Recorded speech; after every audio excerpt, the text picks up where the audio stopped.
Help me to reach 2,000 subscribers. The first envelope fell out of the attic box like a wound opening. Soft, yellowed, and sealed with a lipstick kiss that didn't belong to me. For a moment, I just stared. My hands, dusted with the grey of old memories, trembled slightly as I picked it up. The air smelled of cedar and faint perfume, something floral and hauntingly familiar. My wife's handwriting looped across the front. To the man I wish I could tell the truth. My pulse cracked through my ribs. I didn't open it right away. I couldn't. It felt like crossing a line, one I didn't even know existed until that second. I had gone into the attic looking for Christmas lights, not ghosts. But when I found a small wooden box under a blanket of old photo albums, it was already too late. The box wasn't hidden well, just tucked beneath memories of vacations and birthdays. That made it worse, somehow. It was carelessness disguised as comfort. Inside were letters, about a dozen. Each one carefully folded, each one addressed to someone named E. And each dated over the last 20 years. The earliest was from before we were even married. The most recent, 2 years ago. I sat there on the attic floor, cold seeping into my legs, reading the first one. June 4th, 2007. E. He proposed tonight. I said yes. I had to. You told me to move on, and I'm trying to convince myself that I can. But I'll always remember how you said my name, like it belonged to you. Maybe it still does. My chest tightened. 2007. We got married in August that year. I told myself it had to be something else. A story. A draft. She was a writer once, before life turned into schedules and grocery lists. But then I read the next one. October 2011. E. Sometimes, when he's asleep beside me, I think of you. I still dream about the night by the lake, how you said you'd wait.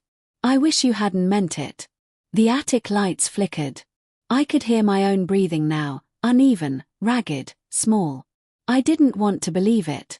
But the timeline, the tone, the intimacy, they didn't lie. These weren't unsent love letters. They were confessions written in ink instead of voice. I kept reading, faster this time. August 2018. E. He's changing. Or maybe I am. I look at him and feel guilt instead of love. You once said guilt is proof of caring. I don't know anymore. Sometimes, I think I'm only staying because I don't want to be the villain in someone's story. That was the year I thought we were strongest. The year I surprised her with a trip to Florence for our anniversary. The year she started staying late at the hospital. I remembered those nights vividly. The cold dinners, the excuses about staff meetings, the fatigue in her voice that sounded rehearsed. Back then, I believed her. Completely. Now, every excuse snapped back into focus, sharp and cruel. When I heard the attic stairs creak behind me, I froze. Daniel. Her voice floated up, calm, unsuspecting. What are you doing up there? I quickly closed the box, heart racing. Just lights, I said. My throat felt like sandpaper. She appeared in the doorway, sunlight behind her, wearing that soft blue sweater I used to love. She looked so normal. Ordinary. My wife. What's that? She asked, eyes flicking to the box. For a split second, I thought of lying. But I couldn't. Not anymore. Letters, I said. My voice cracked. Yours. Her breath caught. Subtle, but unmistakable. A pause too long to be casual. Then she smiled, the kind of fragile smile people wear when a truth is about to collapse. Those are just old journals, she said softly, stepping closer. I didn't move. They're not journals. They're to someone named E. Something shifted in her eyes then. Panic, regret, recognition. Daniel, please, she whispered. It's not what you think. I laughed. It came out bitter, hollow. Then what is it? She sat down on the floor, opposite me. For a while, neither of us spoke. The silence was a third presence, heavy, judging. Finally, she said, he was someone I loved before you. It ended, but I never really let go. Writing to him was how I moved on. Moved on. I said quietly, you were writing to him 2 years ago. Her lips parted, but no words came. That was when I saw it, the faint tremor in her hands, the guilt pulling at her mouth. The way she wouldn't meet my eyes. "How long, Emily?" "Don't," she said sharply. "Please don't make me." "How long?" Her voice cracked. "Since before the wedding. Off and on. It wasn't always physical. Sometimes we'd just talk. Sometimes nothing happened. But it never really stopped." I felt my world tilt. "You wrote him while we were trying for a baby," I said, my voice breaking. "You wrote him when I thought we were happy." Tears welled in her eyes. "I loved you, Daniel. I still do. But I was broken before we met. You tried to fix something that didn't want to be fixed." "That's not love," I said. She reached for my hand, but I pulled away. The letters lay between us like graves. That night, I couldn't sleep. Every creak in the house sounded like betrayal.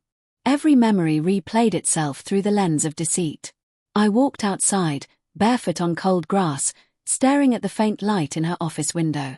She was up there, probably crying. Maybe writing another letter. Part of me wanted to burn the box. Another part wanted to read every last page until the pain hollowed me completely. At dawn, I opened the final letter. April 2023. It's ending. I can feel it. He knows something's changed. I wish I could stop loving you, but I don't even know who I'd be without the ache. He deserves honesty, but I don't have the courage. Maybe he'll find these letters one day and understand that I did love him, just not the way he thought. Understand. That word gutted me. She'd written these not as secrets, but as explanations she hoped I'd one day read. I went downstairs, box in hand. She was sitting at the kitchen table, staring at her wedding ring. When she saw me, her face crumpled. "I'm sorry," she whispered. "I never wanted to hurt you." "I think you always knew you would," I said.